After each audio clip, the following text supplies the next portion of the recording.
amma ijoollee kanaaf sin kadhadha afurri sodaa keetii afurri jaalala keetii afurri beekumsaa afurri hubannaa maqaa gooftaa Yesuus Kiristoosiin ijoollee kanaaf haa kennamu. Qalbiin ijoollee kanaa garaan isaanii afurri isaanii laphee isaanii dhugaa keetti dubbii keetti yaa Waaqayyo qajeelummaatti hojii gaariitti dhimmuutti akka isaan yaa Waaqayyo fuulleeffatan dhiibbaan amalli ijoollee biyya lafaa kanaa maqaa gooftaa Yesuus Kiristoosiin isaan irratti hojjechuu akka dandeenyeef sin kadhadha. Abaarsi biyya lafaa kana keessa jiru hojii seexanaa yaa Waaqayyo gooftaa amalli ijoollee ormaa amalli hin taane maqaa gooftaa Yesuus Kiristoosiin ijoollee kana irratti hojjechuu akka dandeenyeef sin kadhadha. Sammuu isaanii qalbii isaanii afurri isaanii laphee isaanii dhiiga ilma kee Yesuus Kiristoosiin kan walaboo haa ta'u. Jaalala keetta guddatan sodaa keetta guddatan qajeelummaatti guddatan bu'aa buusuutti guddatan warra jijjiirama fidan ta'an dhaloota ibsu ta'an dhaloota dukkana keessa yaa Waaqayyo ifa achi as baasu ta'an dhaloota furmaataa ta'an dhaloota hiikamsaa ta'an addumaan sin kadhadha yaa Waaqayyo. Ijoolleen kun maqaa Kiristoos Yesuusiin warra ibsan warra furmaata fidan akka ta'an malee akka isaan ba'aan taane dadhabbii akka isaan hin taane mata dhukkubbii rakkina akka isaan hin taane maqaa gooftaa Yesuus Kiristoosiin sin kadhadha. Qalbii isaanii harka keetiin kan hojjetame haa ta'u. Bara baraan ati ulfaa sitti laannee irraa harkaa fuudhii sagantaa keenya guyyaa irratti yaa Waaqayyo eebba kee jaalala keessa dhugaa nutti dubbadhu si kadhanna maqaa Kiristoos Yesuusiin ameen. Sagalee Waaqayyo keessaa kana waliin ilaallu Marqos lakkoofsa 32 amma 42 taajuu ta'a. Yeroo itti dhiigni ijoollee namaa karaa irratti dhangala'u keessa jira. Yeroo itti lubbuun ijoollee namaa akka bineensaa ta'e yeroo akkasitti biyya keenyaaf nuyi qaama biyya sanaati waan taaneef qaama saba sanaati waan taaneef nutti dhaga'ama. Akkasuma dubbii kun immoo mana nama hundumaa irraa iddoo tokko iddoo lama miti waldaa kiristaanaa keessa jira. Luba waldaa kiristaanaa gaaga'aa jira, hojjetaa wangeelaa gaaga'aa jira, faarfattoota gaaga'aa jira, jaarsolii waldaa gaaga'aa jira, saba bal'aa gaaga'aa jira. Hamma saba tokko gaaga'eetti rakkinni suni waldaa kiristaanaa immoo irraa walaba ta'uu hin dandeessu. Kanaaf akka waldaattis akka amantootaattis akka ilma nama tokkottis keessumaa immoo akka ilma Oromoo tokkotti baay'ee gaddatu nutti dhaga'ama. Baay'een keenya buleettiin keenya lalisee baay'ee gorsii nu kadhataa waan ta'eef Waaqayyo si haabisu. Furmaattis harka Waaqayyo jira. Gaafani sagantaa kanaaf Waaqayyo kadhachaa ture afur qulqulluu tokko na yaadachiisa. Ergaa bara haaraatti yeroo seenaa turre Waaqayyo kadhataa ture. Gaafa sana turtanii nuti dubbataa turan ture waan iddoon maatti ta'u kanaaf. Akka dhiigi mucaa namaa biyya tokko duwwaa akka hin taane addunyaa kana guutuu akka ta'e nutti mee ture yoo yaadanna taane Waaqayyo gaafa sana nutti dubbateera. Itti caalaa deema malee rakkoon kun immoo kan furamaa yookaan qabamaa kan hin deemne Waaqayyo nutti meera baay'isa godhe. Ani gaafa sana ani gama kootiin yaaddoodhaa fi dhiphina guddaa keessa jira isiniin jedheen akka dubartii da'uudhaaf ciniinsifattuuttanii miidhaadha isiniin jedheen ture gaafa sana. Egaa namoonni warri mul'ata argine gaafa sana jalqabne warri kaan immoo akkuma bira keenya arginutti argaa irra jechuudha. Haala akkasii keessa jirra. Kanaaf mee sagalee Waaqayyoo akkamitti jajjabeessaa maal gochuu qabdi waldaanii jedhamee wal gaafachuun immoo barbaachisaadha. Warri waldaa geggeessuu warri kun ilaallatu hundumaa sagantaa hojjetu namatti guddaa qaba. Kanaaf sagalee Waaqayyoo keessaa gabaabaatti dubbifannee Waaqayyoon kadhannaa. Amma garuu wanti an tokko isinitti himuu jira. Ammas wanti dhufu baay'ee waan akka salphaatti wanti dhumtu waan from miti. Akka salphaatti wanti akka salphaatti wanti jijjiiramu hin jiru. Kanaaf waan itti aanee dhufuuf of qopheessuu qabdi waldaan kiristaanaa. Har'a dhageenyeerra har'a utuu dhiigi namaa akkasitti karaa irratti akka maalis nama bineensa akkasa ajjeesu agarre yeroo tokko argamu nama jawwee akkasitti ajjeesan duudinaan mataa billaadhaan babbaqasaniiti ajjeesanii akkasi kanan arge malee mucaa namaa akkasitti duun agarre tarii wanti kun hin إنما يو والتقاعدين ملتا عن كرم التدينو كناف وان آنره سمو في يادو في قبسو أفرو في قبسو مرباجي سانا أفرو كين قبسو كناتان واقعي وجنها سودا مريدا مالي فنان أدو غريك الدنيا كنا نأجر توتو واقعي تمير غافسنا ولان تومان الدنيا كلمة توكتي أركا إبادة تمير واقعي ولان تومان كلمة توكتي كايبا الدنيا ما كلمة كان مو واقعي تمير كنا فكنا نقولا namni tokko qabii tokko labsee misaa'ilii isaanii meeshaa isaanii guurratanii kan waan barbaadan godhan isin jedhee ture yaadatu yaa kunarra taa'aa jire akka barbaadan dhaqanii akka barbaadan kanaan dura biyya namaa sabana namaa suuranii keessan ba'an addunyaa egaa maal gochuu qabdi waldaan kiristaanaa haalota akkasitti dhufaa jiru kana keessatti yeroo rakkoon akkasitti fadhamaa deemu yeroo du'ii akkas baay'achaa deemu dubbii waaqayyo waa'ee jaalalaa haasa'a waa'ee dhiifama haasa'a yeroo rakkoon akkasii dhufu maal gochuu qabna laa rakkoon akkasii immoo tureeraa kanaan dura seenaa waldaa kiristaanaa keessatti tureeraa moo reefuu irratti jalqaba macaafa qulqulluun immoo maal jedhu isa kana inni kun qorannaa baay'ee barbaada garuu sagalee waaqayyoon har'aaf gabaabaatti waan daqiiqaa 30-40 gidduutti haasaa'u gabaabsee waa tokko isinitti hima Maarqos boqonnaa 14 lakkoofsa 32 amma 42 nan dubbisa gara iddoo dhaabaa Geetsemanii jedhamu tokko dhaqanii Yesuus bartoota isaatiin hamma ani kadhadhee raawwadhutti as ta'a jedhe. Phexros, Yaaqoob, Yohaannis ofii wajjin fudhatee raafamee yaadaan dhiphachuutti ka'ee. Isaaniin immoo lubbuun koo hamma du'aatti baay'ee gadditeetti. Isin as turaa dammaqaas jedhe. Xinnoos irraa hiiqee adda isaatiin gombifamee yoo danda'ame yerootiin kun akka isa bira darbituuf kadhate. Yaa abbaa koo wanti hundumtuu siif hin danda'ama. Xoofoo dhiphinaa kana anarraa fuudhi. Garuu wanti ati jaallatti haa ta'u malee waan ani jaalladhu miti jedhe. Dhufees rafanii isaan arge. Phexros Simoon in raftaa sa'aatii tokkoofillee dammaquu hin dandeenye. Qoromatti akka hin galleef dammaqaa kadhadhaa. Hafuurillee dhimmaadhaa foon garuu dadhabaadha jedhe. Ammas achi hiiqee kadhatuma isaa duraas kadhate. Deebi'ee dhufees utuu isaan rafanii arge. Iji isaanii baay'ee ulfaatee ture maal akka isaaf deebisanis hin beekne. Si'a sadaffaatti dhufee ammayyuu raftanii boqochuutti jirtu ingaa egaa yerichi ga'eera kunoo ilmi namaa harka cubbamootaatti kennamuu isaatii ka'aa itti adeemna. Kunoo inni dabarsee na kennu dur as dhiyaate jedhe. Ameen. Ameen jedha waldaa. Egaa barumsa keenya yeroo darbe waa'ee tokkummaa waaqayyoo irratti waa'ee Yesuus Kiristoos baratanii akka turtan abdiin qaba. Yesuus Kiristoos qaama lama akka qabu. Waaqa guutuu fi nama guutuu akka ta'e. Waldaa keenya waldoota warra kan biraarraa kan adda godhu kan akka ta'e. Yesuus Kiristoos nama ta'uusaa kutaa kana keessatti argitu. Namni amalli namaa maayinni hin beelaa mitiire hin dheebotaa hin dadhabaa hin yaaddaa hin dhukkubsataa hin du'a. Kun uumama namaati. Yesuus Kiristoos nama guutuudha.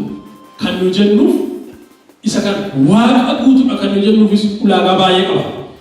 Inni waan baay'ee dhagaa amma waan tokko asitti kutaa kanarratti Yesuus Kiristoos yaadaan dhiphachuutti ka'eedha.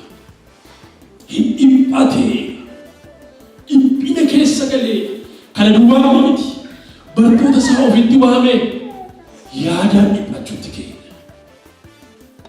Edda yaadaan takka dhiphate booda Phexros Yaaqoob Simoon ofitti waamee ka'e. Lubbuun koo hamma du'aatti baay'ee na gadditeetti. Lubbuun koo hamma du'aatti na gaddi. Yesuus tu jedha. Hammatu atti nagaddite lubbuun koo gadda jabaa keessa jira. Dhiphina guddaa keessa jira. Yaaddoo guddaa keessa jira. Kanaaf iyyuu kottaa Getsemeenitti ol baanee maal godhan? Hin kadhanna. Dhiphinatu nutti dhufe. Yaaddootu nutti dhufe. Lubbuu koo amma du'aatti gaddaa jira. Kottaa ol baanee kadhanna. Yeroo inni akkana jedhe yeroo kun kamisa galgala. Kamisa galgala. Borjimaata. Bortaa Yesuus Kiristoosiin kan eeggatu waa hedduudha. Isa kana beekna hundumti keenya. Aarfamuutu eeggata. Wareegamuuf deemaa jira Yesuus Kiristoos. Aarsaa ta'uudhaaf deemaa jira. Waa'ee isa kana dubbata. Reebichatu isa fuuldura jira. Waa'ee isa kana dubbata. Itti tufamuutu fuula isaa dura jira. Waa'ee isa kana gadda. Waanjoo baatanii gaara Golgootaa ol deemuutu boor isa fuuldura jira. Isa kana argee dhiphata gadda Yesuus Kiristoos. Sobaan dhugaa irratti ba'amutu jira boor.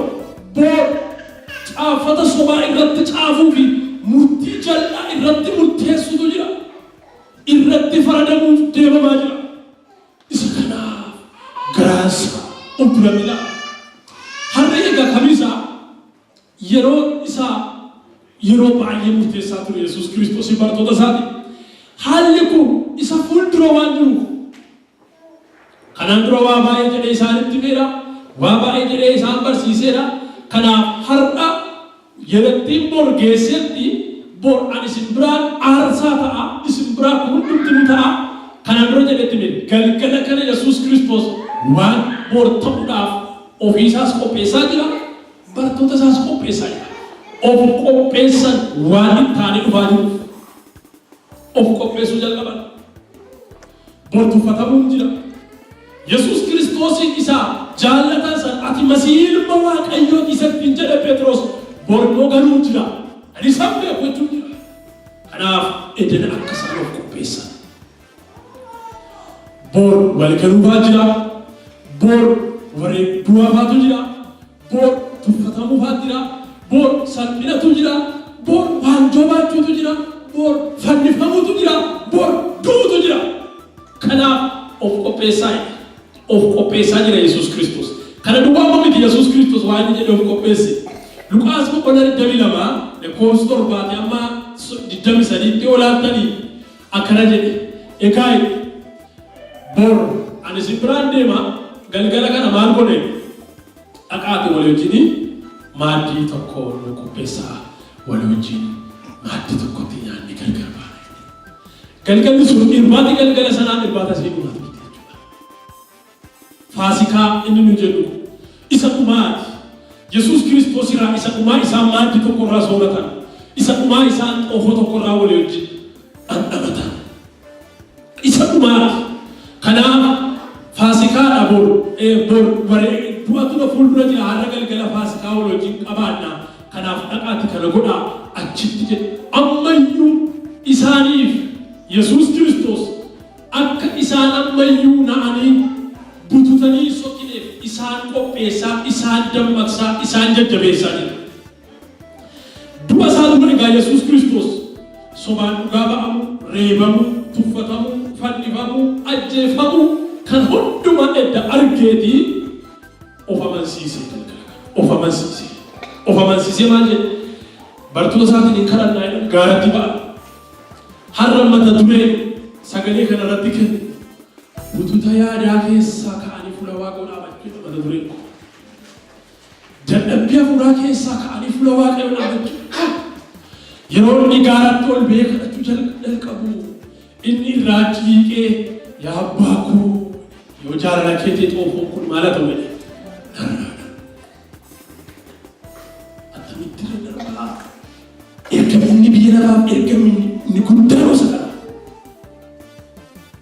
Ergaminni Waaqarraa fidee dhufe inni guddaan isa kanadha waan ta'eef dhiifamuu hin danda'u yoo jaalala kee ta'e garuu jaalala koo miti yoo jaalala kee. Kanarraa maal argitu hammam akka inni yaadde hammam akka inni dhibbate, hammam akka inni sodaate, hammam akka keessi isaa dhandhabaa jiru, dhugaa jiru. Garuu wanta jedhu duwwaa miti, jaalalli kee immoo raawwatu. Egaa isin karaa dhaadhii irraa hiikee kadhachuu jalqabe. Yeroo inni karaa dhumaatti dubartoonni yaaddoodhaan bututan. Reebichaa miti yaaddoo yaadaati. Yaadaan bututan. Kanaafuu maal gochuu dadhabanidha? Kadhachuu dadhaban. Waan tokko dubbachuu dadhaban. Waan tokko hojjechuu dadhaban. Hirrafanidha. Irribaa Sibni irriba namni boqotee namuuni.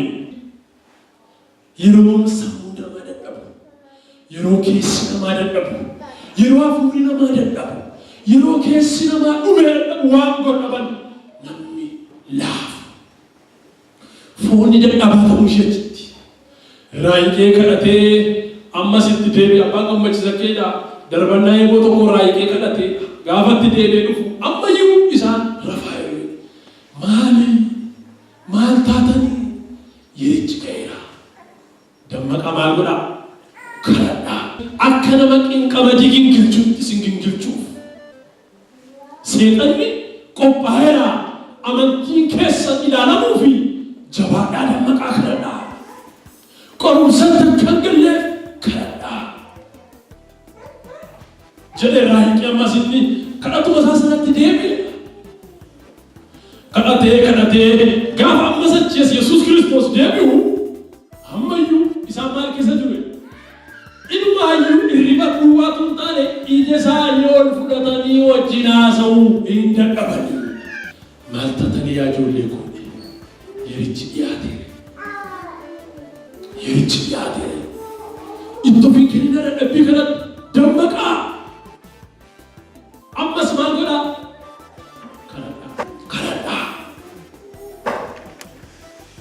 Raayikee kadhachuutti ka'e. Ala sadaffaa Yesuus Kiristoos gaafa deebi'ee dhufu ammayyuu hirriba keessa jiru. Ijoolleen sun halkan guutu rafaa bulan. Yesuus Kiristoos halkan guutu kadhachaa ture. Bor xoofoo isa fuuldura jiruuf halkan kana guutu kadhachaa ture Yesuus Kiristoos. Bor ari'atama isatti dhufaa jiruuf halkan kana guutu kadhachaa ture Yesuus Kiristoos. Bor waraasa isa fuuldura jiru halkan kana guutuu kadhachaa ture Yesuus Kiristoos. Bor rakkinatti dhufaa inni har'a of gatee hin dhiifne. Bor salphinatti dhufaa inni har'a of gatee hin dhiifne. Bor du'atu jira inni har'a of gatee hin dhiifne. Hinafoo ani kadhadhees ani dhiises hinafoo hin dhiifne. Kadhataama ture Yesuus Kiristoos. Gaafa sadaffaa deebi'ee dhufu ammayyuu isaan rafaa jiru. Egaa yeroo ga'eera. Kunoo inni ilma namaa dabarsee kennus maal ta'ee jire? Dhiyaate. Warri ilma namaa dabarsanii du'atti kennanis maal ta'anii jedhu? Dhufanii nyaatanii jedhu. Egaa amma kaati maal godhe? Itti adeemna. Maal godha? Itti adeemna. Maal jechuudha itti adeemna? Yohaannis boqonnaa 18 lakkoofsa 1:9 adda baasee kaa'ee jira Yohaannis. Edana waan hundumaa erga fixanii booda lafti barinaan Yesuus Kiristoos bartoota sana dammaqsee fuulleetti in argina. Yihuudaan, Fariisonni, Saduqoonni, loltoonni warra Roomaas, jaarsoliin biyyaas, luboonni hundumtuu wal guuranii guca qabsiifatanii achi as itti adeemaa jiru. Yohaannis akeedha. Itti adeemaa jiru achiis fuulleetti argee Yesuus Kiristoos. Egaa kaan hundoo jarri as dhiyaataniiru laama kun argaa jirtu mini. Sila yaadaan itti maayila. Sila mul'ataan itti maayila. Amma garuu kunooti inni kunoo jennee fagootti isin itti baatu. Egaa amma dhiyaataniiru iddoo kanatu hin taane kottaa itti adeemnaa. Kaanii itti adeeman. Itti adeemanii Yesuus Kiristoos bira ga'eeti eenyuun barbaaddu isaanii. Eenyuun barbaaddu Yesus Kristos namicha Naazreet sana barbaanne inni egaa Yesus Kristos namicha barbaanne sun anuma sana booda jara tamtaane naaniti kukkufaniidha.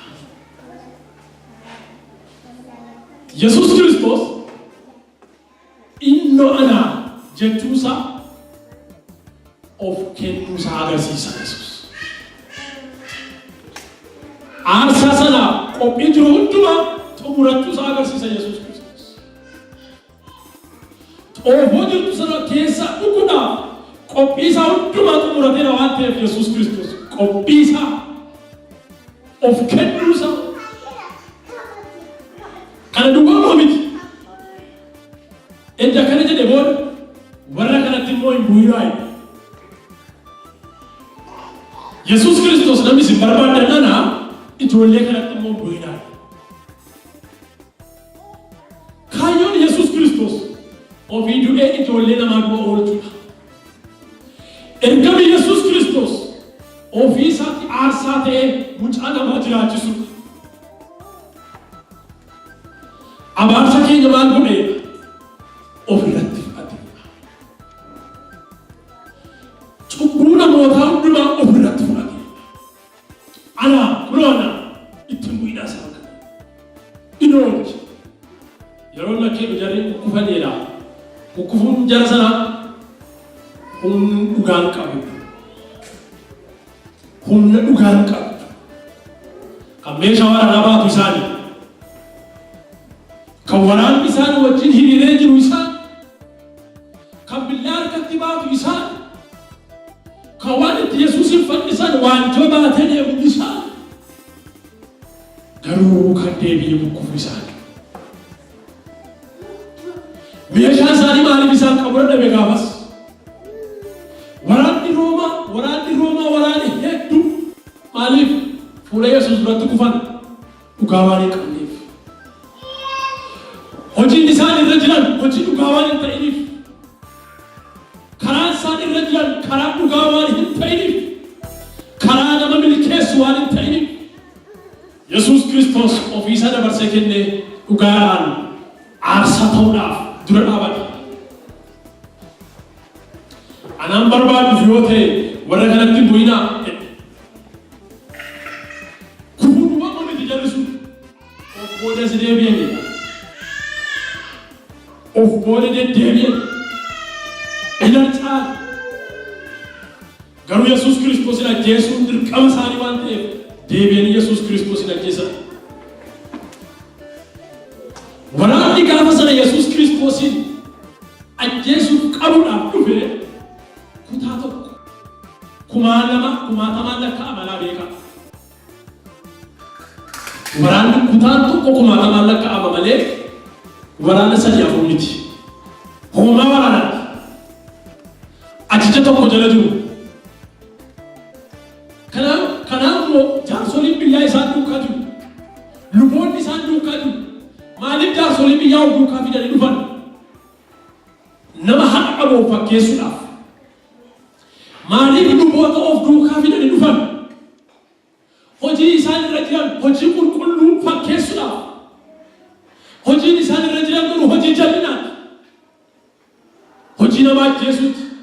Jaarsoliin biyyaa duukaa hiriiran iyyuu malee, luboonni duukaa hiriiran iyyuu malee, wanti isaan gochaa jiran wanti sirrii miti waan dabaati.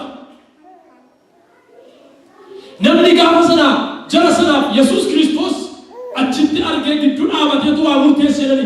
Yesuustu nama jallaan jedhee murteesse. Maaliif jaarsoliin biyyaa dhaabataniitti murteessaa jiru? Luboonni waldaa kiristaanaa dhaabatanii, luboonni Fariisota dhaabataniitti murteessaa jiru. Mootummaan dhaabateetti murteessaa jira. Waraanni dhaabateetti murteessaa jira. Kanaaf nama tokkitti biramaa dhaabatu. Mootummaan Waaqayyoo mootummaa baay'ina irree namaatti murtaa'u hin taane mootummaa qajeelinaan murtaa'udha. Ameen. Qajeelinaan kanaaf Waaqayyo isaa wajjin dhaabate. Egaa Yihuudaan kana haa godhu iyyuu malee kaleessa dheengadda Yihuudaan namuma Yesuus Kristos duukaa ture jechuudha. Kana hundumaa beeka Yesuus Kiristoos ededa gaafa kadhannaa kana jalqaba. Walancaasuun akka itti dhufaa jiru hundumaa beeka. Kana duwwaa miti. Namni gaaratti beeka kadhate kan kunuunfaa keessatti Daawiti. Macaafa lammaffaa Saamu'eel boqonnaa 15 lakkoofsa 31 Abshaaloomtu Daawit ari'ate. Abshaaloom ilma isaati. Hangafa isaati. Yesuus Kiristoosin kan qarshiitti gurgurate bartuu isaati. Nama isaa wajjin maaddii tokko irraa nyaachaa ture. Nama isaa wajjin deemaa ture. Nama isaa wajjin waan hundumaa dabarsee. Daawit kan dabarsee du'aaf kaadhimatee ajjeesuuf ari'achaa ture. Abshaaloom mucaa isaa hangafaa. Gaafa kana Daawit gaaratti baqate. Gaaratti baqatee maal godhe? Hin kadhate. Kadhannaatti buufee waa'ee kadhannaatti baay'ee waan naasoo barbaada. Of qopheessaa kadhannaadhaan. Waldaa kiristaanaa of qopheessitu kadhannaadhaan. Hafuura keessan qopheessaa, garaa keessan qopheessaa. Boon furmaatan ta'u jechuudha. Ta'anii yaaddoodhaan bututanii dhiphachuun furmaata hin ta'u. Waaqayyoon kadhachuutu furmaata. Ameen. Waaqayyoon barbaadachuutu furmaata. Fuula Waaqayyootti bootu furmaata. Rakkinichi yoo hin oolu ta'eyyuu, miidhamichi yoo hin oolu ta'eyyuu, ari'atamichi rafu yoo ta'eyyuu, itti adeemna garuu kadhannaadhaan. Kadhannaan immoo kadhatanii isa mana kee taa'anii adeemaa kadhatu. Ameen. Kadhachaa itti adeemu. Kadhachaa hojii ofii hojjetu. Kadhachaa ergama ofii raawwatu. Kadhachaa kaayyoo ofii raawwatu. Lallabaa kaayyoo ofii raawwatu. Faarfachaa kaayyoo ofii raawwatu. Waaqayyo Waaqa isaa itti adeemu malee sa'aatii 24 daannootti galanii taa'anii boqotu waanis. Qobaasa waa ta'u gochuudha. Ameen jennu. Harki kee kun akka Waaqayyooti. Harka keenya hojii hojjeta Waaqayyo. Museedhaan maal jedhe? Harka kee maal godhe? Galaana irratti diriirsi. Harka Museetiin Waaqayyo galaana sana gargare. Kadhachaa deemu. Kaa itti adeemna. Kaa itti adeemna. Asteenyeen eegu kaa itti adeemna. Hojii sanatti itti adeemna. Daawitis boo'aadha. Mataa isaa addatee kophee ofirraa baasee boo'aa Waaqayyoo kadhachaa gaara ejersaatti ol ba'eedha. Gaaratti ol ba'umsaa amantii qabaachuusaa agarsiisa Daawit. Gaaratti ol ba'umsaa abdii jabaa qabaachuusaa agarsiisa Daawit. Gaaratti ol ba'umsaa hamilee cimaa qabaachuusaa agarsiisa. Gaaratti ba'umsaa Waaqayyoon amanachaa jiraachuusaa agarsiisa. Gaaratti ba'umsaa injifannoo fuula isaa dura jirtu agarsiisa. Ameen. Injifannoo jira fuula isaa. Ina amanata Waaqayyo. Ina abdata Waaqayyo. Abdiin kunne Waaqayyo irraa. Maaliif ilmi kun irratti ka'e? Waaqayyo maal irratti ilaalta ilma koo abdii kutatee hin dhiifne. Ina deeme gaaratti. Haleluuyaa. Ina deeme Waaqayyo wajjin haasa'a. Yeroo Daawit bu'aa gaara adeemedha. Waaqayyos Daawitiin dhagaa. Gadda garaa kee arga Waaqayyo. Gonkummii kee arga Waaqayyo. Imimmaan kee arga Waaqayyo. Adeemi fuula Waaqayyo. Yaa Abiraam fuula koo dura maal ta'e Waaqayyo? Deddeebii taa'i jedhe. Fuula koo dura taa'i jedheera. Fuula koo dura dhaabadhu suma taa'i jedheera. Deddeebii sochii keenya barbaada Waaqayyo. Akkasuma isa lammaffaa Saamu'eel boqonnaa 17 lakkoofsa 32 irratti namni Daawitin dabarsee kenne gorsituu isaa isa hangafa nama humna Daawit beeku. Nama humna Daawit beeku. Nama dadhabina Daawit beeku. Nama baay'ina waraana Daawit beeku. Nama tooftaa lolaa Daawit beeku. Nama tarsiimoo lolaa Daawit beeku. Nama icciitii Daawit beeku. Nama qabeenyi Daawit eessa akka jiru daandoo Daawit faa qaban nama beeku. Waraanni Daawit eessa akka jiru nama beeku. Aitoofel duratti ka'e. Irratti ka'e dhaqee Abshaloom dhaabateeti Abshaloom akkana jedhe ilaali waraana Daawit iddoo akkasii jire. Meeshaa waraanaasaa giibboosaa iddoo akkasii jire. Ilaa Daawit iddoo akkasitti kooluu galee jire. Ilaa loltoonni Daawit iddoo akkasii jiru. Ilaa ergamoonni isaa iddoo akkasii jiru. Ilaa galmeessaa iddoo akkasii jiran. Lafa isaan jiran hunduma dabarseetti fuudhanii lafa isaan jiran akka Ahiitoofel dabarsee isa kenne namoonni dhaqanii Daawititti himnaan fuula Waaqayyootti kubee akkana jedhee kadhate. Yaa Waaqayyo maaltu na affeerame? Mucaan koos irratti ka'e kan na ari'achaa jiru mucaa kooti kan irratti keessa mana koo keessatti orma miti nama wajjin maaddii tokkorraa nyaadha. Nama wajjin maaddii tokkotti cabsadheetu dabarsee na kenne. Yaa Waaqayyo maal jette? Gorsa Ahiitoofel Abshaloomiif kennu kana yaa Waaqayyo maalitti geddare? Gowwummaatti geddare naan Waaqayyo akkasuma godhe. Haleluuyaa! Agartanii hundi kadhata keessa jiru. Hin geddare jechuudha. Waaqayyo hin geddare. Yoona kana waan sanadii Ahiitoofel fuudhee dhaqee Abshaloomitti kenne immoo namoonni achi keessa dhufanii Daawitiin ilaa lafatti jirtu Abshaloomitti himameera. Lafa waraanni keessa himameera. Kanaaf iddoo kanaa bahiifi eessatti ol bahiran? Gaaratti. Haleluuyaa! Gaarumatti ol bahi. Lafa kana bullaan ennena asitti hedduudha. Hin bahe jedha. Waaqayyo jedha gorsa Ahiitoofel maal godhe? Gowwummaatti geddare. Haxaarummaa warra haxaarota maal godhe? Waaqayyo lafatti dabalee. Haleluuyaa! Abshaalummaa isaanii haxaarummaa isaanii Waaqayyo lafatti rukutee jedhe.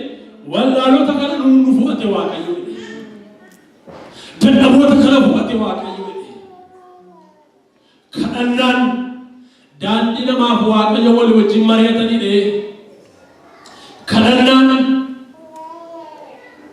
atiif Waaqayyo wajjin gootu mari'atu Waaqayyotti mari'attudha kadhannaan. Gorsa ati Waaqayyo irraa fudhattudha kadhannaan. Waaqayyo hin kadhanne jabaannee butunni harkaan laata. Daawit mucaa koo irratti duulee harkaan laata. Abshaloomtu irratti ka'ee hin koofne kadhannaadhaan itti deemee. Waldaan kiristaanaa haala dukkanaa akkasii keessatti kadhannaadhaan itti deemuu barbaachisa. Of qopheessuu barbaachisa. Waaqayyo wajjin haasa'uu feesisa. Hojii ergamootaa boqonnaa 22 lakkoofsa 15 yeroo ari'atamaati Phaawulos fa'aa ari'atamatti jiru. Kanaaf raajiin tokko Agaaboos jedhama. Dhufee sabbata Phaawulosiin ilgoodee harka isaaf miila isaa hidheeti. Eeyyaan sabbata kanaan kan Phaawulosiin jedhama. Yaa namicha abbaa sabbata dhalaa yaa Phaawulos dhaga'i. Yerusaalemitti ol ba'aa jirta. Yerusaalemitti hidhamuu reebamuutu si eeggata ati. Jaarsolii waldaa kiristaanaa kanaaf kaanee kennanii Phaawulos hin dhaqin Yerusaalemiinidha. Yoo Yerusaalem dhatte hin hidhamta, hin reebamta, rakkinas fuuldura jira, dukkanas fuuldura jira. Hin dhaqin Yerusaalemiin asuma wajjin taa'ee dalma wangeela lallabiitti jedha. Inni dhaqqee hidhamuu duwwaadhaaree, reebamuu duwwaadhaaree anoo Kiristoosiif du'uuf iyyuu qophiidha. Waldaa amin jedha. Anoo du'uuf iyyuu maalidha? Qophaa. Kanaaf du'i reebichi hidhamuun Yerusaalem irraa nan deebisu jedhee gaafa itti himu. Egaa waan goonu wallaallee jaalalli gooftichaa haa raawwatu inni maal godhu? Geggeessineedha. Waan goonu wallaallee jaalalli gooftichaa haa ta'u inni hin geggeessineedha. Agartanii kutannoon ni qabu. Qophiin ni qabu. Maaliif? Dhaqaaroonni keetu dubbisaa. Eenyutu jaalala Kiristoositti maal godhu? Gargar dhugaa. Beela moo'e. Ari'atama moo'e. Reebicha moo'e. Hidhama moo'e. Billaadhaa. Du'aadhaa. Kana hundumaaf iyyuu qophaa'an. Kana hundumaaf ani qophaa'an. Hojii ergamootaa boqonnaa 20 lakkoofsa 24 immoo akkana jedhe.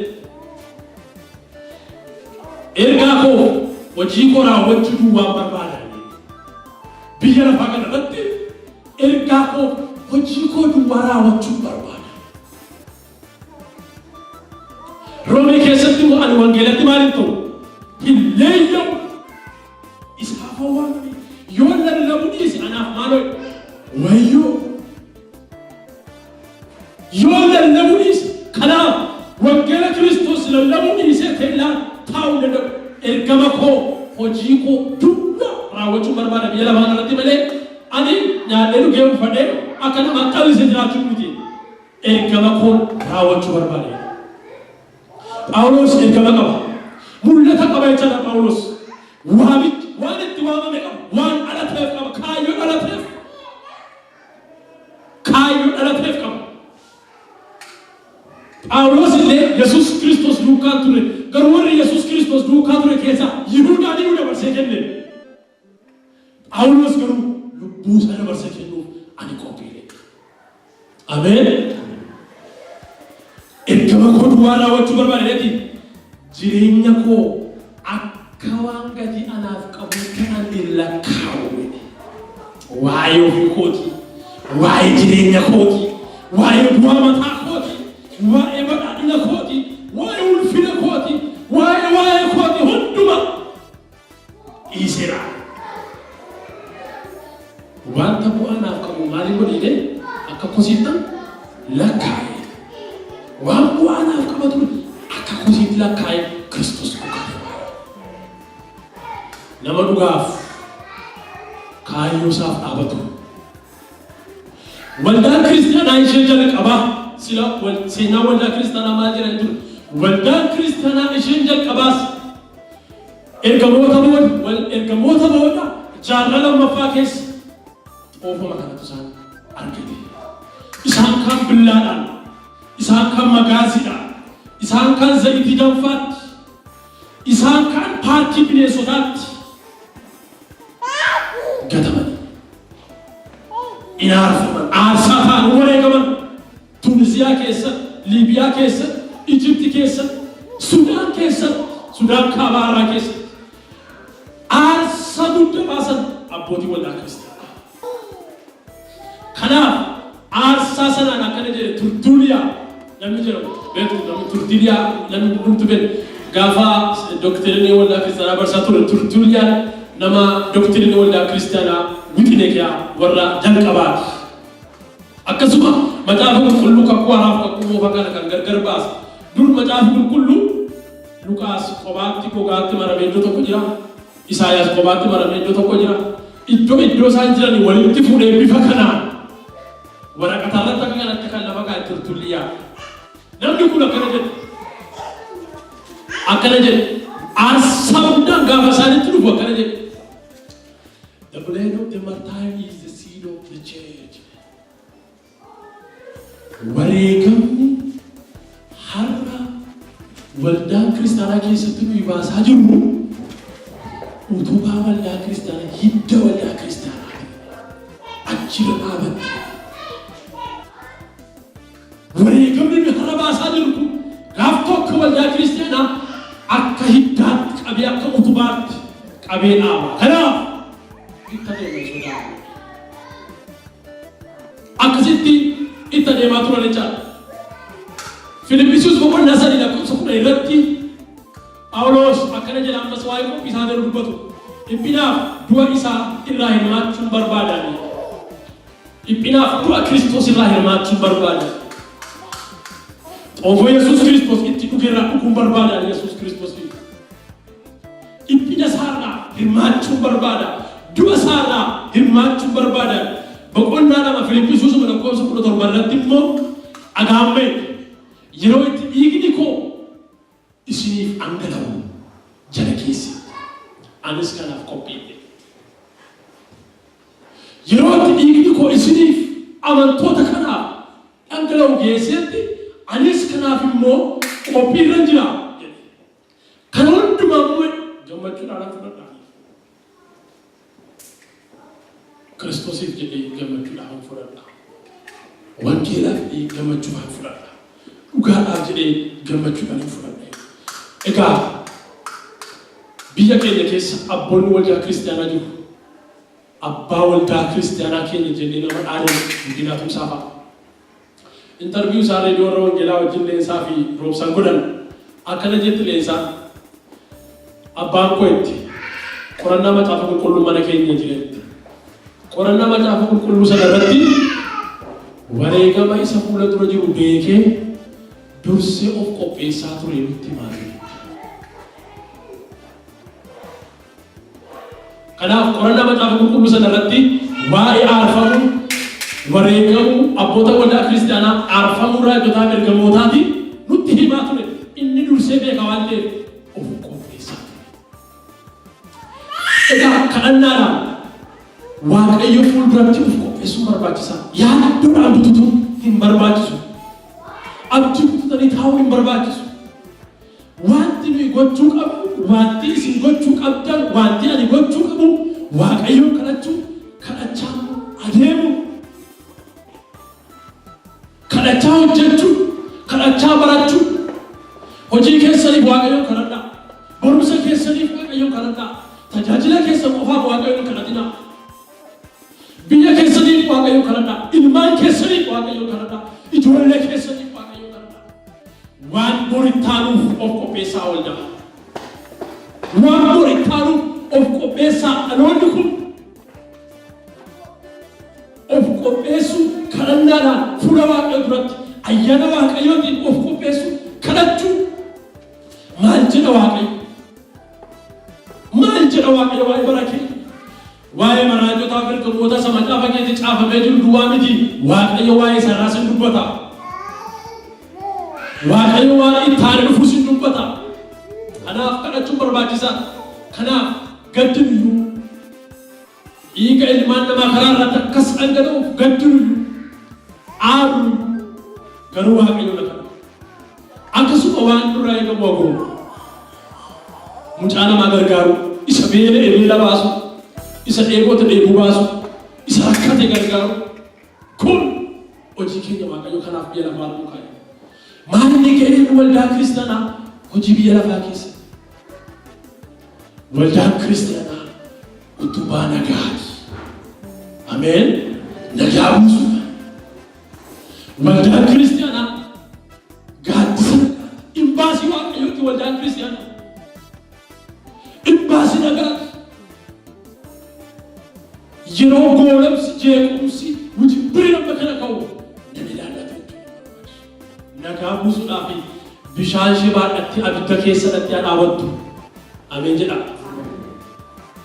Itti namni akka bareessu. Kun ergama keenya. Waaqayyo kan nurraa barbaadu kadhannaadhaan of qopheessu. Fuula Waaqayyo duratti dhiyaachuudhaan of qopheessu. Egaa akkasuma hayyoonni maal jedhu?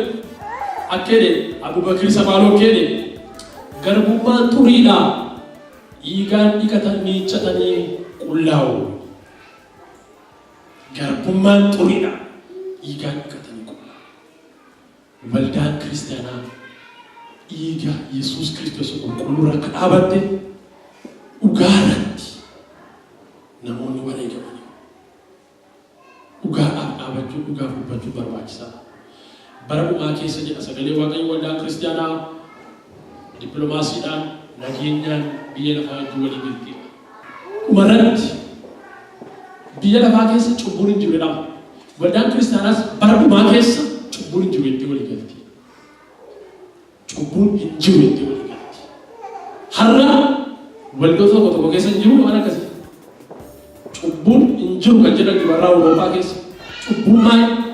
Nyaatanii dhuguu, fuudhuu, yoo fedhi namatti kennu seksii gochuu akka barbaadan jiraachuu, yoo barbaadan dhiirri wal fuudhuu, dubartii wal fuudhuu, saree ofii fuudhuu, itti heerumuu, baay'ee cubbuu waan akkasii cubbuun itti kun fedhiidha jedhu.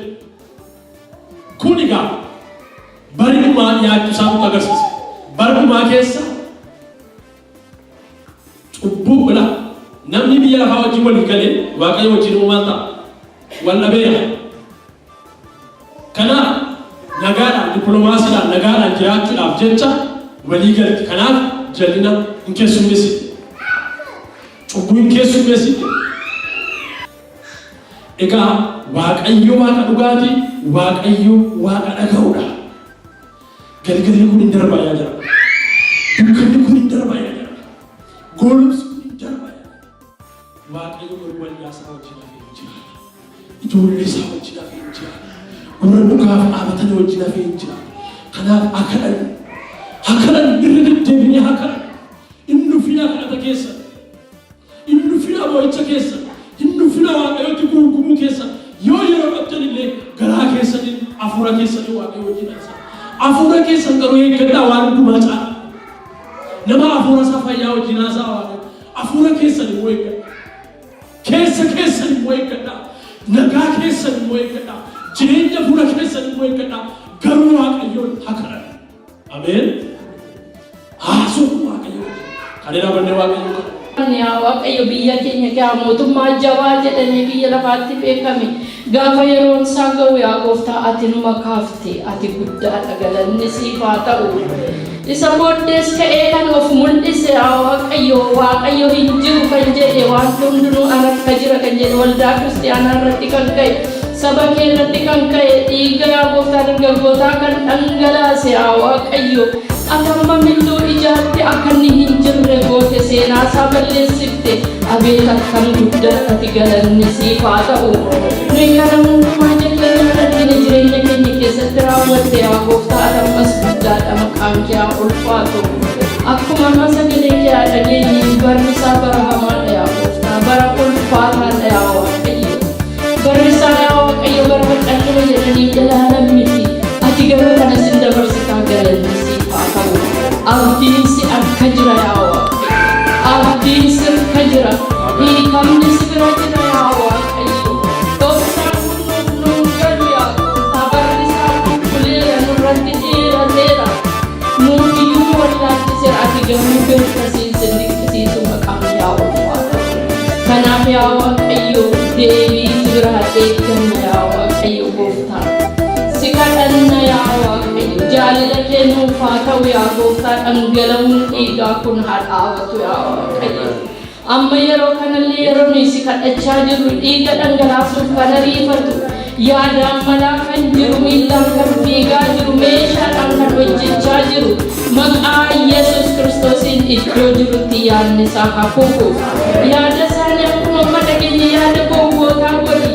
Yaada isaanii waliin maki yaa Waaqayyo. Siif ulfina kan hin laanne yaa Gooftaa. Waldaa kiristaanaa kee kan hin boqochiifne yaa Waaqayyo. Saba akka beekan hin taane irree ol ka'ee dhaabatu sagalee ol ka'ee dubbatu yaa Waaqayyo Gooftaa. Ati yaa Waaqayyo dura. Jabaan jabootaas yaa Gooftaa. Guddaa caalus yaa Waaqayyo. Kanaaf si kadhannaa sitti dabarsinee laanna yaa Waaqayyo. Hojii kee irra kan dhaabatu nama hedduu ta'e yaa Waaqayyo dhiiga isaa dhangalaasuuf kan fiigu ati kan jaallatte tokkicha ilma kee dabarsitee namootaaf ati kan laatte yaa Waaqayyo hojii kee irra darbee hojii amminaa kan hojjetu yaa Waaqayyo Gooftaa maqaa kee jalatti dhaabadhu. Gidduu gali Gooftaa gidduu nuu gali yaa Waaqayyo. Ati saba kee du'a gidduu galuu beekta yaa Waaqayyo.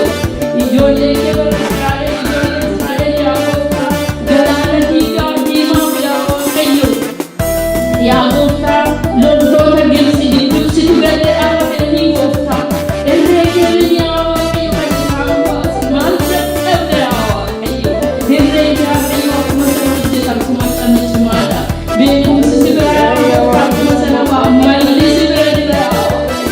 Gidduu gali yaa Gooftaa biyya keenya irra nurra tureera nutti ulfaateera kan jennanis yaa Waaqayyo akkuma garbuu keetii nutti ulfaateera yaa Waaqayyo dhalootaa dhalootatti darbeera seenaan keenya yaa Waaqayyo geeddaramuu dadhabeera barri kun bara keenya haquu maqaa Gooftaa Yesuusiin Gooftaati gidduu gali lola keenya nu loli yaa Waaqayyo humna keenya nu ta'e yaa Gooftaa afaan keenya nu ta'e yaa Gooftaa Gooftaa Yesuus galanni ulfinni siif haa ta'u wanti hundinuu kan keenya kan ta'e harka kee keessa jira sitti boqonna si abdanna yaa Waaqayyo kanaaf galanni ulfinni qubaan siif haa ta'u waan ta'u kan ijaatti yaa Gooftaa ni alaalata abdine yaa Waaqayyo garaan keenya duraafamee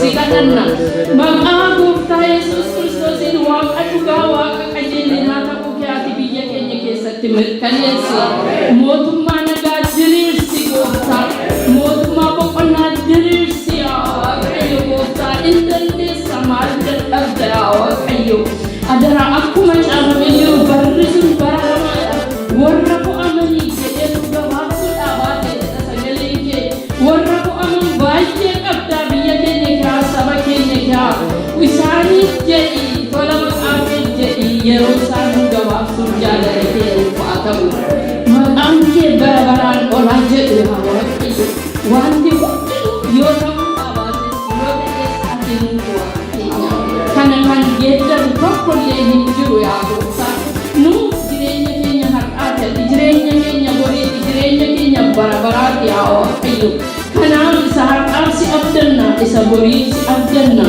yaa waaqayyo gooftaa yaada tokko keenya qalbii tokko keenya mootummaa keessa bara baraa keessatti ati qabeenya maqaan kee bara baraan olaa jedhu maqaa tokkicha kee gooftaa keenya si jaallatama Yesuus Kiristoosiin gurgurte dhangala'uu dhiiga isaatiin jireenya taate har'as yaa Waaqayyo gara keenya akka ilaaltuuf yaa Gooftaa ilma Yesuus Kiristoos jettee saba keenyatti araaramtuuf si kadhanna yaa Waaqayyo maqaa Yesuus Kiristoosii jedhee saba keenyatti araaramna ati saba keenya oolchu Waaqayyo ati saba keenyaaf birmadhu Waaqayyo yaa Gooftaa ati gara laafessa yaa Gooftaa nuyi gara jaboota nuyi akka oduu fagootti dhageenya nuyi akka waan laga gamaatti ta'eetti nu yaa Gooftaa asii achi kanatti ta'e jenna oduu isaa walitti daddabarsina ati garuu bira jirtu hin agarta ati garuu garaan keessa dhukkuba ati gara laafessa ati gara raamidha yaa Waaqayyo yaa Gooftaa ati waaqabeessa saba keenyaaf yaa Waaqayyo kana waaqarraa sochoon jaalala kee haa ta'u yaa Waaqayyo ati waaqarraa saba kanaaf dhuffachuun jaalala kee nuuf haa ta'u si bira jiranuuf gargaarsi yaa Waaqayyo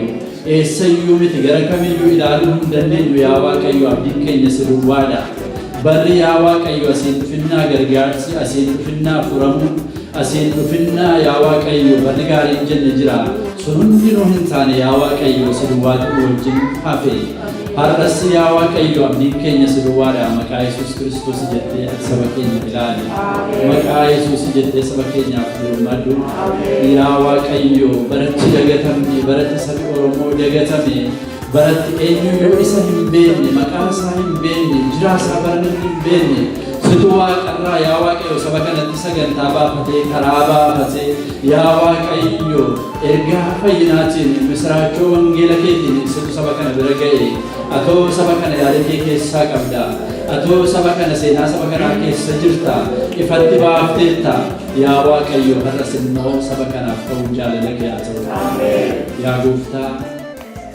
nuuf si gidduutti yaa Waaqayyo kan da'oo ta'e yoo jiraate cubbuun barootaa yoo jiraate akka kadhati keenya hin dhaga'amne kadhati yaa Waaqayyo warra isaan fayyiftee biyya sana keessaa golee garaagaraa keessaa yaa Waaqayyo fuula kee duratti bu'anii har'as kadhati keenya kan dhaga'amne cubbuun abbootaa cubbuun dhalootaa yaa Waaqayyo yakki keenya yaa Waaqayyo maqaa Yesuus Kiristoosiin kan nuuf dhiifame haa ta'u yaa Waaqayyo cubbuu keenya nuu dhiisi nu cubbamoota hin beekna yaa Gooftaa cubbuu baay'eedhaan si yakkineerra cubbuu keenyaaf qalbii diddiirranna cubbuu abboota keenyaaf qalbii diddiirranna cubbuu dhalootaan darbeef qalbii diddiirranna baratti yaa Gooftaa utuu sin beekin yaa Gooftaa si gaddisiifne bara baay'ee dabarsineerra cubbuu saba keenyaa yaa Waaqayyo nuuf dhiisuun jaalala kee haa ta'u ati waaqarraa nutti araarami sabni kun gara kee haa ilaalu sabni kun si haa beeku sabni kun fayyinni koo Waaqayyo bira jira furamuun Waaqayyo bira haa jira haa jedhu